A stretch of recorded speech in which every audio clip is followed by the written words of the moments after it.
All right. Well, just about everybody has a pain here and a pain there. And no, we're not talking about spouses or anybody else like that. We're just talking about physical pain. And it's really, it can be a lot of things. We think one thing and we think another. But have you ever thought about that it might actually be something that you can't explain? And Dr. Pergolizzi is here to explain what we can't explain, pain. I mean, we're getting, we have stress, dehydration. We've got COVID-19, and Doc, what's the deal, man? I mean, we're always hurting. We wake up and we hurt. We go to bed and we hurt. And what's up with that? Well, I'll tell you this, Tony. First, I want to thank you for having me on. Pain is the number one reason why people seek medical care around the world.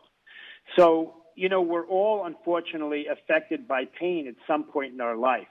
Now, most of that pain is acute pain. And acute pain happens, and it happens quickly, but usually goes away when the cause is gone. Some of us, unfortunately, get chronic pain, and that lasts longer than 6 months and can contribute pain and continue even when the injury or illness is gone. Well, COVID-19 has caused a lot of pains, some we can't really talk about on air, but the viruses, can viruses get in your muscles and cause pain? Outstanding question, Tony. The answer is yes. We've seen an increase in patients reporting and experiencing pain since the start of the COVID-19 pandemic. And when the body is infected with a virus, the immune system works to fight the infection, and this infection can lead you to feel muscle inflammation and weakness, or joint and muscle pain. So when we look at acute viral infections, there's a rare condition that occurs during the recovery phase of the illness, most commonly influenza, and it's characterized by this muscle pain and weakness, and can even have abnormal lab values. And it's important to realize that other viruses can cause pain. You may think about chickenpox. Well, chickenpox, when we get a reactivation of chickenpox, that when we're older or our immune system is compromised, this turns into shingles. Have you ever heard of shingles before, Tony? Yes, I have, and I've got my vaccine too. I've had my vaccine on shingles, for shingles. Well, there you go.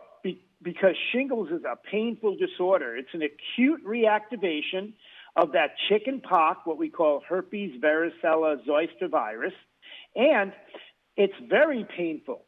So what happens is in some of those patients, after the shingles rash is gone, they still can have pain, and that's called post-herpetic neuralgia. So we know that viruses can affect both muscles and nerves and cause pain. Well, what are some other unusual sources of muscle pain other than, I think I twisted my ankle, or I've got a cramp? It happens all the time. Really good question. I'll name 4 of them. Stress, dehydration, not getting the proper nutrition, and lack of sleep are all perfect examples of those unusual sources of muscle pain.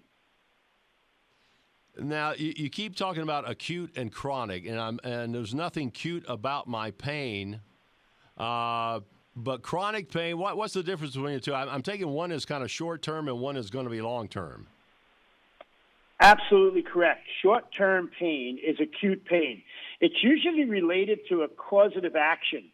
You go and you hit your hand with a hammer. As long as you don't break your bone, that's going to be painful, but it will heal. Right. And when the healing is done, you won't have pain. Whereas chronic pain lasts beyond that type of insult that we can point out. An example of this may be chronic low back pain.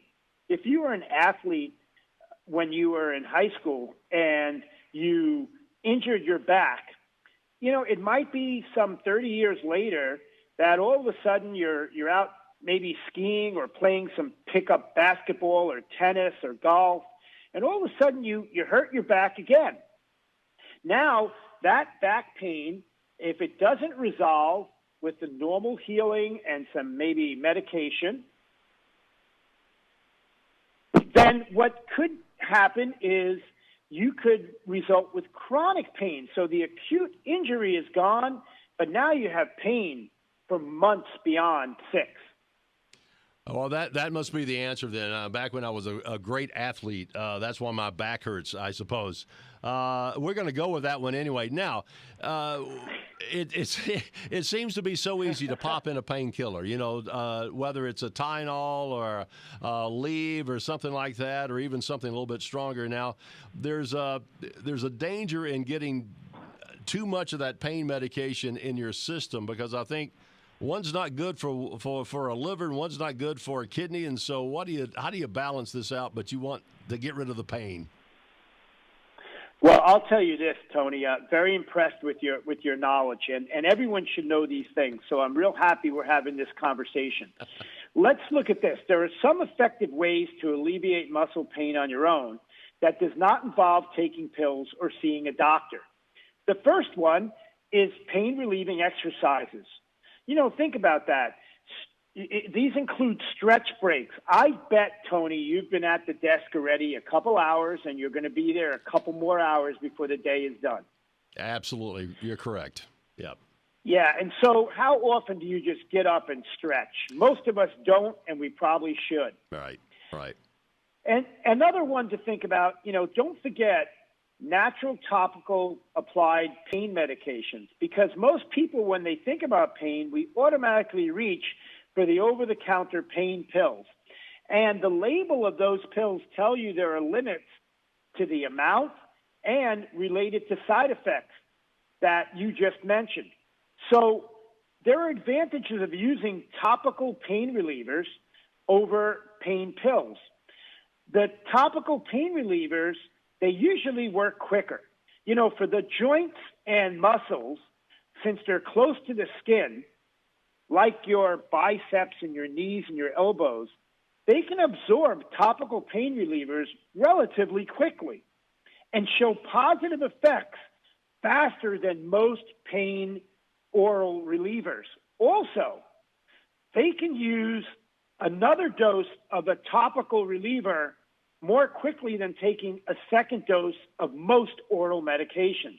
So quick onset and the ability to use it more frequently. Well, now, when should I absolutely say, okay, the topicals have stopped working, the over-the-counters have stopped working? When should I really seek out pain medication? And maybe I've got something a little more serious going on there. When should I see a doctor? Great question. Get immediate medical care if you have muscle pain with trouble breathing or dizziness, extreme muscle weakness, a high fever or a stiff neck.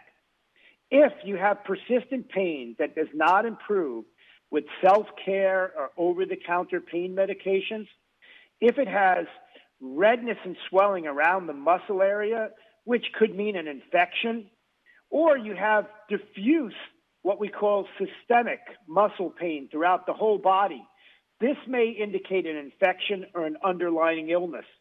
I want to also suggest that we monitor ourselves, right? When the pain hurts, especially if the pain interferes with your activities of daily living, your ability to walk around, to sleep, you want to perform a pain assessment on yourself. A simple scale, 0 to 10. 0, no pain, 10, the worst pain you ever had. As a pain doctor, we put it into 3 buckets.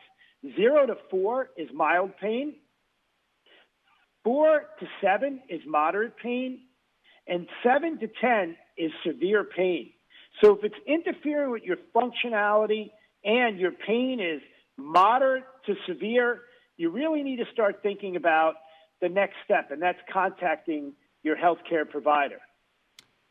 And where can we go to get some more information about this pain-relieving information?